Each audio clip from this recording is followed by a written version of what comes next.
Boris Johnson is sometimes referred to as the one politician in Britain who can put a smile on voters' faces despite the economic gloom. He's long been, stop interrupting, he has long been the focus of intense media attention, good and bad.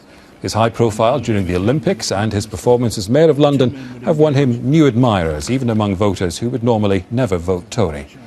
So how far can he go, and what are his real ambitions? A new documentary by Michael Cockrell explores the rise of this unusual politician. Before I talk to Boris Johnson, look, we've got a clip. Would you like to be Prime Minister? Well, I would like to be the lead singer of an international rock group. I mean, that was my aim. Or guitarist. I would love to have been a world-famous painter or indeed a composer.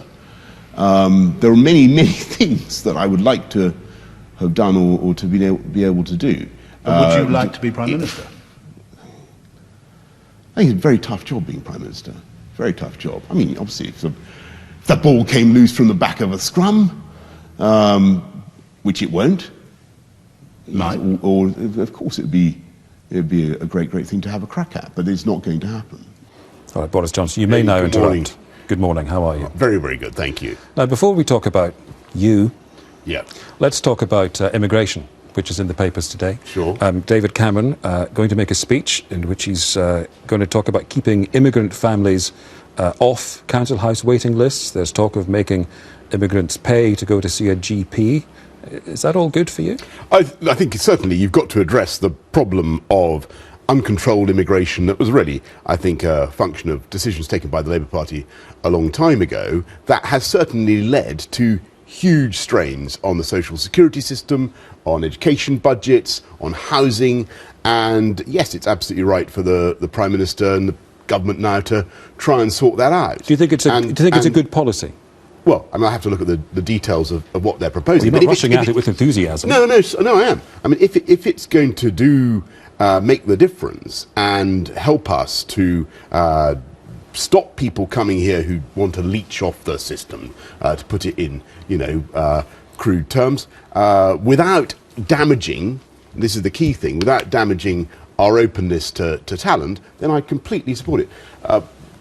It is important that we strike a balance here. London, the UK economy benefits hugely from attracting talented people from around the world. And one of the beefs they have at the moment is a visa system that basically means we have huge numbers of tourists from China going to Paris and indeed to Belgium. I mean, there are more Chinese tourists going to Belgium at the moment than there are to the UK. Not Belgium, a very wonderful place. But we could be doing much, much better business, much bigger business, if we had a more sensible visa policy, my view. But this language, you just used the word leech. The Bishop of Dudley says politicians' response to immigration is wholly disproportionate. Well, I think, again, you've got to be careful what you're talking about. And I am pro talented people being able to come here. Well, who isn't for that? Come on. And work hard. And there are many such people who've come here and have done enormous amount of good for the UK economy. What you can't have is a situation in which families are arriving as benefit tourists or whatever. Now, I happen to think that those are probably in a minority. And do you think some politicians have flammed it up a bit? And I think there's a great deal of antagonism towards immigrants in the country. And I think politicians? And I think it's reflecting a popular view. There was a clip, but there was a thing on question. There was a thing on question time. If the public are misinformed and the politicians simply reflect that, that's okay.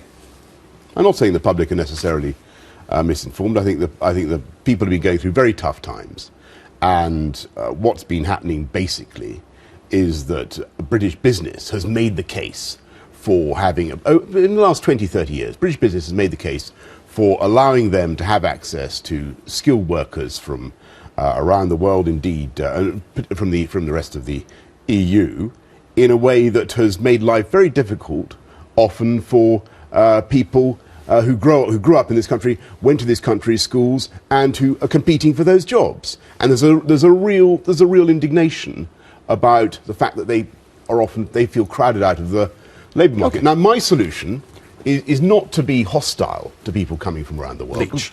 Because, no, that's people who are, beneficiaries. It's right? nasty. It's right.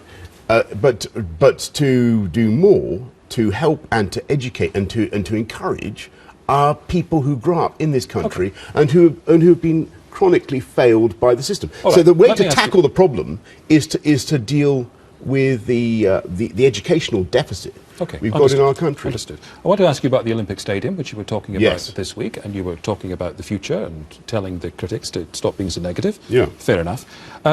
There is a more fundamental problem, though, which I didn't really hear you talk about this week, and I want to ask you about it.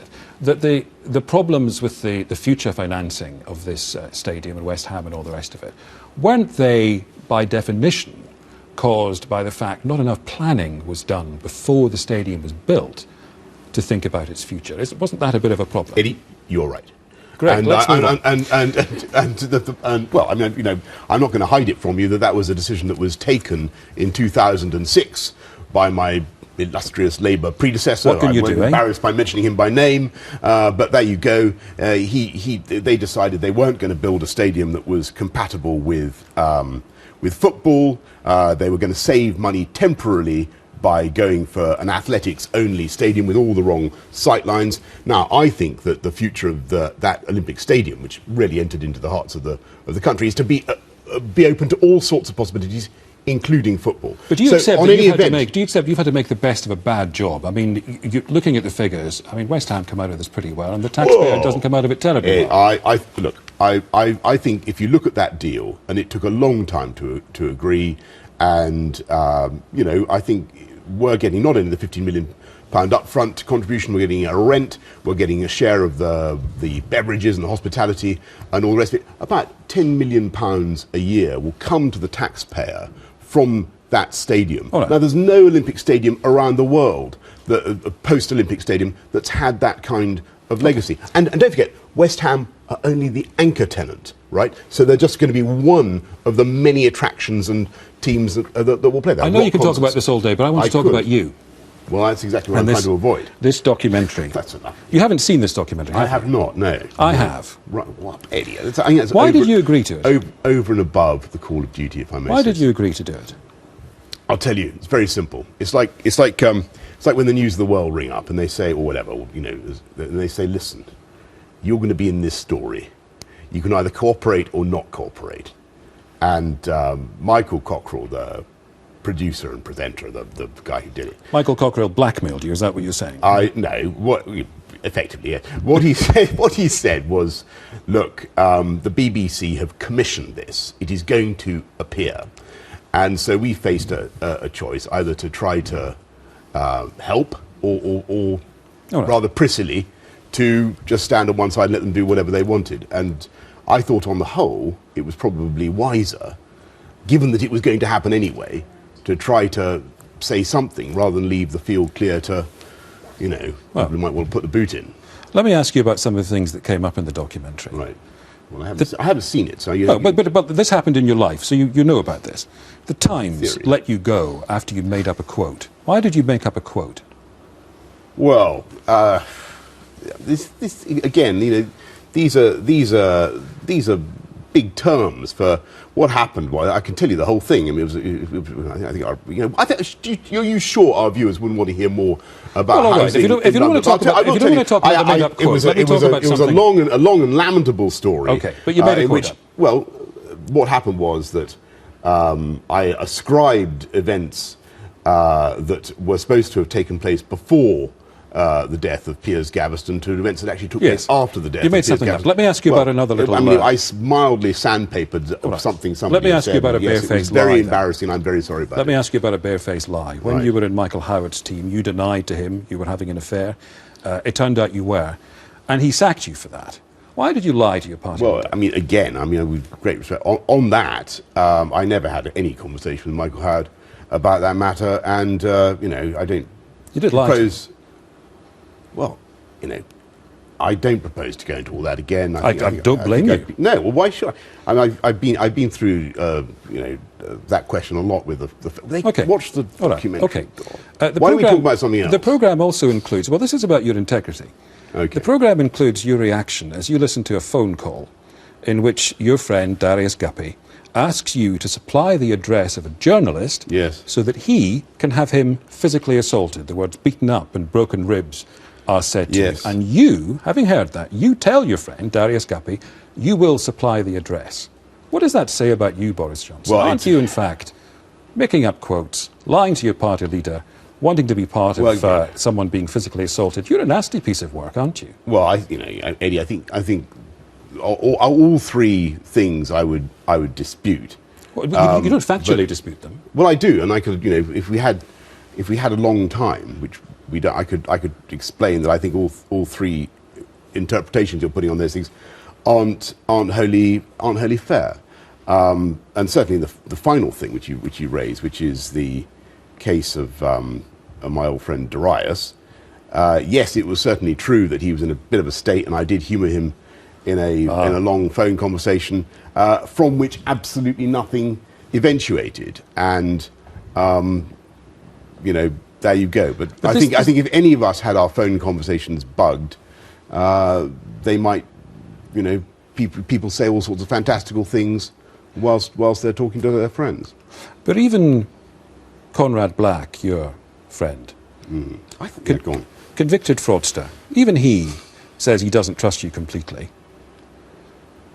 I hadn't seen that Conrad had said that, but obviously, nonetheless, I've got a great admiration for Conrad, who, in my view, is a pretty good journalist and a good proprietor. If you dispute some of these things, you can be absolutely direct and honest and straightforward with me. Whenever you're asked about Prime Minister, and goodness knows Michael Cockerell had a go, you obfuscate. You say, well, I want to be a pop star, I want to be a painter, I want to do all of those things. But you've never actually said what is clearly plain as a pikestaff. Of course, like many politicians, you want to be Prime Minister. Why don't you just say the words? What's the problem? Just if I may, permission to obfuscate. Oh, please don't. Can I just go back to what I've said before, which is no, don't repeat yourself. The documentary's full of people. Your sister, for example, gives a blistering performance. Who talk about your ambitions. Your father even suggests they could change the rules so you could become party leader and Prime Minister. But the words will not cross your lips. Why not? Because it's not going to happen. But it's about your desire, not whether it's going to happen. Well, I'll tell you what I want. You're not going to land on the moon either. But do you want to be Prime Minister? Say it. Well, what I want is for David Cameron to win this election, of course, which he deserves to do. Do you want to? And I want to do everything I possibly can to help. And in those circumstances, it is completely nonsensical for me to indulge, this increasingly hysterical. You could end it all just by saying what you know to be true. What, that I don't want to? That you want to be Prime Minister. Look, what I want is to spend the next my time remaining as Mayor to do as well as I can as Mayor of London. I've got 3 and a bit years to go.